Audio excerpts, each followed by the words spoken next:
Alright, so we're into another exclusive interview on Carnival Spot on BLASTiD TV. And before I even dive into this interview, I gotta thank all the viewers so far who've been, I tell you, I'm really overwhelmed by the amount of views we've been getting so far, and the feedback. So I gotta thank all the the viewers so far that have been checking out Carnival Spot online. Alright? But like I said, another exclusive interview, and today we have, wow, we call him the great Bomani. Vincentian artist, soca artist, been in business now for quite a while. Established not only in St. Vincent regionally and internationally. I remember a few years ago, I was in UK and the man was breaking down, I tell him, mashing on the place with hits. Alright, so it's a pleasure having Bomani in studio today. Bomani, welcome to Carnival Spot and BLASTiD TV. Well, it's a pleasure to be on Carnival Spot, BLASTiD TV.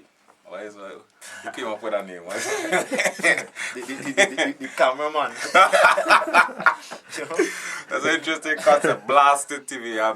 It's a word that I haven't heard in a long time. BLASTiD. Yes, According to the cameraman, right? It's growing up. It's his grandfather and grandfather. Yes. It's just everything is blasted. Boy, come on, the blasted place, boy. That is how BLASTiD TV came Yes, out, yes. Well, it's a pleasure to be here, and always interested in new concepts and new ways of promoting the music and the culture in St. Vincent. Yes, definitely. I wanna first, I wanna congratulate you on being in the business for such a long time, and for producing so many hits. Countless hits for the year, and you're still a very young fella in the business, so we could only expect more. I anticipate. Young looking. It's actually been 10 years. Last year celebrated 10 years, because it was 2001, June 2001, when I made that decision to forsake everything else that I was doing and give music and entertainment a shot. And so it might not seem like that long in terms of the stretch of time and the work that we've been able to put out, but it's 10 years already. I understand. I was speaking to a friend of mine earlier tonight, and when we were talking about how time flies. It's unbelievable. Crazy. I can understand it's 10 years in the business, but that in itself is an achievement. Yeah, especially in a genre like soca music, and in our particular culture, where these days it seems to be like a fast food sort of thing, and if you don't have that discipline, it's very easy to get frustrated and give up. Right now I'm trying to work with a number of young artists, people trying to come into the business, and one of the first things I tell them is to make a conscious decision that this is something that you want to do, because you're going to encounter a lot of hurdles and problems and things that would try to work against the longevity. Right. And it's going to seem very easy to say, well, screw this, and move on. Yeah. And that's why I gotta even commend you and other artists who've been doing this thing such a long time in St. Vincent, and maintaining, representing Vincy, not only locally, I say, because a lot of people in St. Vincent, they see the guys put in this effort around Carnival time, and they think, well, that is all do, and it's only Carnival time. But the effort these guys put in all year round, whether it's in St. Vincent, whether it's throughout the region and the global scene as well. Right. So again, I can't commend the artists, the Vincentian artists enough. Alright, but when we talking to Bomani now, and the audience let me give them a little background about Bomani. Tell us about your musical journey. Right. Well, I think like most people started out in the churches and in school days and so on. So I picked up early that I had an affinity for music, particularly for writing. Okay. As a kid, I remember being able to write, compose compositions, short stories, poems, and that sort of stuff, and frequently being called upon to read before the class the stuff that I would have written. And then in the teen years I realized that writing all of these poems, especially that poems are essentially songs that all you have to do is set a melody to them, really. Yeah. And once the fantasy was confession time. The fantasy was that I would have become a songwriter, writing for all these great Michael Jackson, all these people, you know. But quickly, reality set in, we realize, well, nobody's going to hear these songs unless you sing them yourself. And so I had to sort of bring myself into a position where I'm actually singing. And that's when I discovered that I have there's also a talent there too, as well. And so during the teen years, you know, in school, you're trying to get the attention of the ladies across the fence from I went to St. Martin Secondary School, and there's a school next door named St. Joseph's Convent, and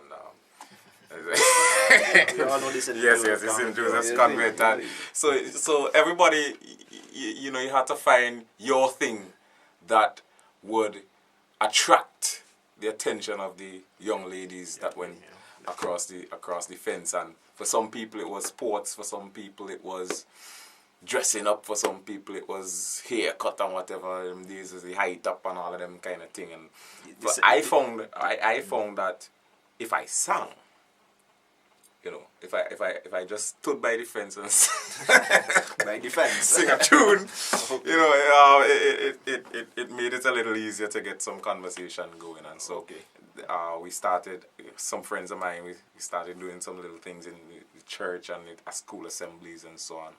But back then it was more of a hobby. In 2001 though, as I kept meeting people who were actually in the business, the first person I met who was already somebody who was known for music was Pat Ralph, who was like junior calypsonian, and a good friend of mine. And she introduced me to a keyboard player at the time who was playing in a band named Signal, Joanza King, who was a brilliant keyboard player. And he heard me. Well, I asked Pat to introduce me to him. He found out that I wrote, and the type of stuff that I wrote, he was interested in. And he had us set up a little studio, a little thing, and we went and did some demos and stuff. And he heard me singing, and he asked me to join his band. His father had a little band thing, or he asked me to come around the band room or whatever. Yeah. And from then on, I think that's what set the whole thing in motion. Okay, so that's how your musical journey started. Right? That's how it started. Okay, great. So who you say influenced you then, you know, as a soca artist then? Any local artists? Yeah. Artists? I was heavily into. Well, the first set of music I heard in my house was reggae all day long. There was Bob Marley, Burning Spear, Tosh, all that stuff, because my father was heavily into that stuff. Okay. So there was a point when I didn't realize there was any other type of music, because every day that's what we heard in the house. And once I started discovering the radio, fiddling around with the dial, I started discovering like pop music and hip hop and R&B and stuff, and that's where I started finding my own identity. And once I got involved in like performing live and doing stuff with the bands and so on, I realized that there was this other stuff going on in St. Vincent, which was calypso and soca. Right. And the first person I actually heard and started listening to and identified with was Winston. So he had a song named I Don't Mind.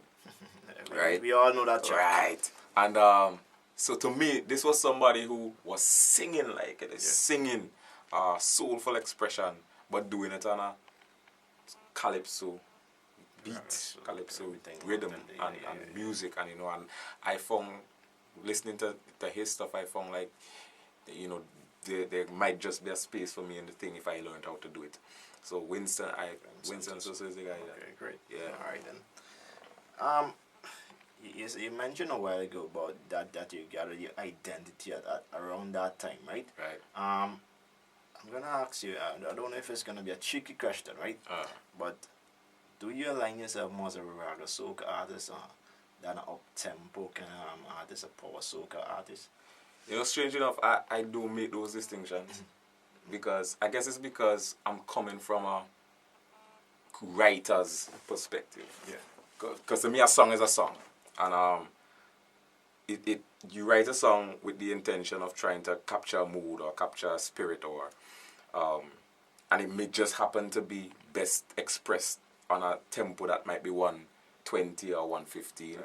Or you might write another song which might be best expressed on a tempo of 150, 155, 160. Yeah. And so that's how I approach it. I rarely, I don't think I make those sort of distinctions between, because to me it's all music, you know. Yeah. And I mean, we heard you sing even Calypso already as well. Right. You know, so we know we definitely can say Bomani is a versatile artist, right? Fair enough. Well, yeah. I mean, when I started with the bands, you had to learn how to interpret different music. Back in those days, I didn't have my own songs, so what I would do was cover songs. Okay. You had to basically you learn all these songs for all these different artists in all various genres: reggae, dancehall, hip hop, R&B, pop, 60s. I got exposed to a lot of 60s music in the early years as well, and so it was coming from that perspective that you and try as much as possible to bring those influences into the soca thing as well.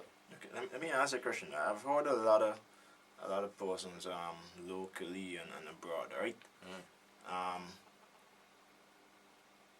They tend to believe that raga soca, mostly Vincentian, I must admit, that raga soca is actually more marketable, you know, than power soca.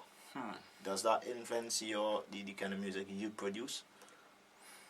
Well, thinking about it in terms of, it depends on the audience that you're entertaining. Now, if I think if you're looking to broaden the scope of your audience, in particularly to penetrate other cultures, there's certain basic things that you would apply to making the music. So, for instance, you want people to understand what you're saying. If within the language that you're speaking, if you're speaking English, so if you're looking to get across to another culture, you want to be clear. You want to take your time, and usually that means slowing the tempo so that people could get a chance to hear exactly what you're saying in the song. And I think that's pretty much, if it's more marketable, it's probably because of that, because the other cultures are able to relate based on their understanding of the music. So they probably might be able to comprehend that right. Slow What's this song about? You know, it's very easy to get lost up in 160. Yeah. With all that, and I guess a lot of dialect in that as well. Exactly. Too. So I can understand. So fair enough. I'm gonna ask you one time. What was your biggest hit so far? Which song that you have sung over the years that you think has been received mostly by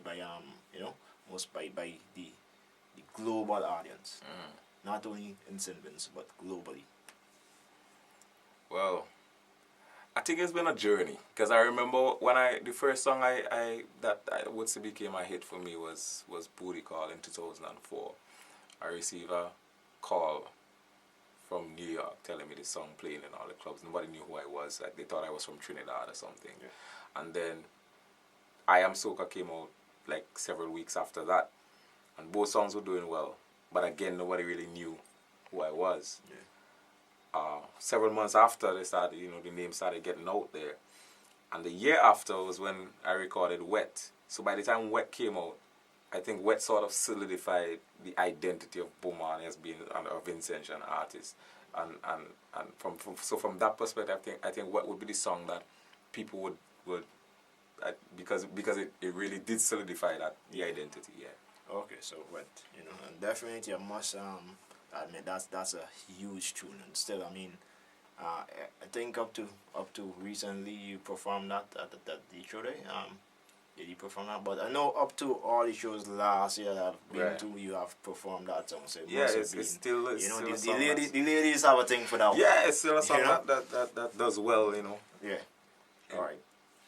Now we're gonna move on. Over the years, because I mean Bomani mentioned he has been in the business for 10 years now. throughout that 10 years, do you think the music industry, soca music in St. Vincent, has improved? I would say so. I would say we've improved in terms of our production, in terms of our writing, in terms of what our expectations of the sense of direction. I think there's more cohesiveness to a certain degree, and I think there's a general understanding that we are not our only audience.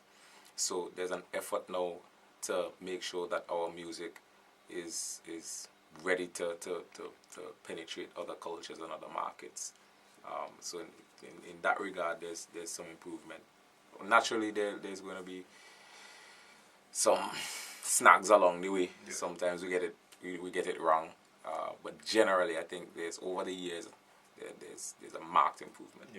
Yeah, and I mean, like I said, there's always going to be room for improvement. So, you know, I mean, even 10 years from now on, you know, even in what is, we might say Trinidad Carnival is the best carnival, I mean, that we know after with these songs. And even them, they still have room for improvement. So yeah, definitely. I could only agree with you that you know, there's still room for improvement. But I do share the sentiment that we have improved in recent years, you know. I think, you know, a lot of, you know, from feedback as well, we have been, you know, getting that too. So yep, I agree with you. So far for the Carnival Vincy Mars 2012, I mean, I've seen you perform at the Lime Free Up concert. Right. And most recently the Miss SVD show. Congrats to Carice Glasgow for winning that show. Excellent show. Yes. Congrats to CDC as well. And I'm sure the cameraman will agree, right? Yes, I know that, you know. But I mean, big show. So I've seen you perform, and people you can catch catch these performances from Bomani and Scorpion, you know, and channel VC3. That's 203, right? And Carib Cable, you know. I hope they pay us for that. Yeah, extra. You know, but like you said, promotion. Yeah, but we have seen the performance from you, and wow, Vincy Mars 2012 looked like a big year for Bomani. What do you think? Well, look, I always go into it as, you know, looking to enjoy myself and make my contribution, and you know, I try to write the best music that I possibly could. I'm never really satisfied. I'm always looking to write a better song than I wrote before, and there's usually no way to predict where things are going to go. But I would admit that it started out pretty good this year, you know. The performance on the night, the Miss SVG was a special moment because you had Scorpion, who is a brilliant artist. We decided to collaborate on stage, with a live performance, which is something that rarely ever happens, you know. And I think the audience responded really well to it, and of course I had my band members coming back together to support us on that night. Yeah. Like I say, congrats again for that performance. I've heard loads of feedbacks about that show, and people, I mean, they commend CDC and bringing both you and Scorpion together. I mean, like I say, it's the first time I've seen both of you performing together like that, and you also did justice. Definitely. You know, so congrats to both you and Scorpion as well for pulling that off. You know, let me talk about Saggaboy. Jeez, I mean, earlier we were talking to our good friend Galanay. Right. And he was saying, boy, that Tom they wrong from ages. Long time. Tell us about the idea, how you came up with this song. I was 6 years old. I went to the Kingston Anglican School, and in the back of the school there's an old man with a shop that we would go and get our popsicle and our sugar cake and bread and butter and thing that in those days. And so at 6 years old you can't see up over the counter, but those days they build the counter with a glass thing, so you can see what you want and you point out. Right.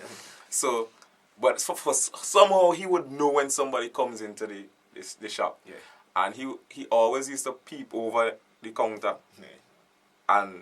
and look down and say to me, "Saggaboy, what you want?" And I kept that with me for years. I never forgot. Yeah. Never forget that. And so last year, when I was, in my writing period, being a member of Upstage cast as well, Calypso Tent, I thought it would be cool to have this, to bring back these characters into the tent. Right. And I thought about, my mind went back to being 6 years old and being called Saggaboy. Right. And I thought it would have been a cool concept to bring back into the tent as a live performance. And to have a live character then, this character that they could play on the stage. And needed a song track to it, right. which is the song that we decided to write. I must say, I honestly believe this song is Raga Soca Monarch true for 2012. Well, listen. I really believe it's a matter of you turning up the night and performing and putting off a performance that, wow, I can already anticipate the kind of performance Bomani is going to put into this thing. Right. Well, first of all, we have to decide how we're doing it. That's a decision. I think I've become notorious for that every year. I decide. Sometimes I do it, sometimes I compete, and sometimes I don't. And we're in the process right now. But we're leaning towards it, so most likely you would see me on the night.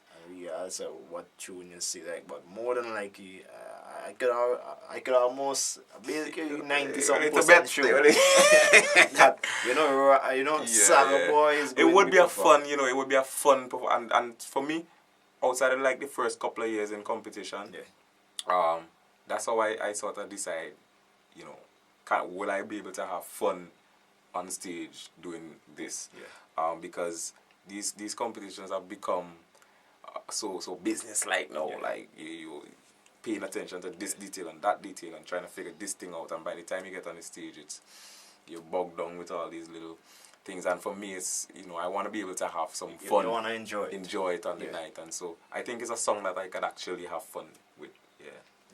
It'd be definitely. And I mean, again, we gotta you see, I like to give credit where credit is due, right? So again, we give credit to CDC for trying consistently over the last couple of years to improve Raga Soca competition, the Raga Soca Monarch. And this year, I'm urging the people to come out. Last year I went, and it was great. This year, I guarantee you it's gonna be nothing short of that, and it could only improve. So and if you have to judge by what CDC's done so far with the shows, I think they started out on a really good note, and you wouldn't expect that they would improve and continue that trend. And I want to thank them for the support of the genre, especially of Raga Soca, and finding that platform to help it push it. That's great. So congrats, DC, and people, please turn up Raga Soca and support the Vincentian artists. It's gonna be a big night, definitely. Finally, Bomani. I mean, what can we expect generally for Vincy Mars 2012 in terms of performances and stage performances? Right through the country. I guess right through the season you're gonna be very busy. Yeah, well, definitely. I mean, you would be seeing my face in the place. We've currently in the process of doing some negotiations for an island tour with my band HS Factor, and most likely we'll be on some other shows and so on. And making the rounds as usual, promoting the music and promoting the festival and the culture, generally. Okay, great. I mean, just lastly, I don't know if you have any you want to big up a few people, producers and fans, Yeah, definitely. Must say thanks to the producers that I've worked with this year, from Parry Jack, Kamal Archibald sung to me in Parry Jack on Sweet Spot, actually taken from my album last year, which wasn't released as a single. We put it out this year. And for the latest release, which is Last One Standing, say thanks to Parry Jack as well for producing that, and thanks to Tony Rebel Bailey from Crossfire for featuring as guest guitarist on the track. That was really cool. And Lennox Bowman for pushing the Saggaboy thing. I had actually written it for somebody else, really, but he dragged me in the studio and told me to do that one. Yeah, do that one day. Okay. And the fans, friends, family, everybody for supporting me, the Almighty, for his blessings. Yeah? Alright. I mean, like we say, for another interview, exclusive one we call this, right? With Bomani. Not often you get to see Bomani on camera giving you this live interview. Most time he's too busy in the studio and tired after performances on stages, you know. So I mean, it's a pleasure. I mean, and like I said, you can check out Bomani right through the season at various shows. Every show, believe me, every promoter wants this young man here and the stage performance. So turn up to Carnival Vincy Mass 2012, massive so far, and it's only gonna get better. Gotta thank BLASTiD TV again for making this possible. You know what I mean? So BLASTiD TV, Carnival Spot, link up. Wow, big stuff. Bomani, a pleasure having you, and all the best for the season. What do you think? Alright? Bless. So until next time, peace.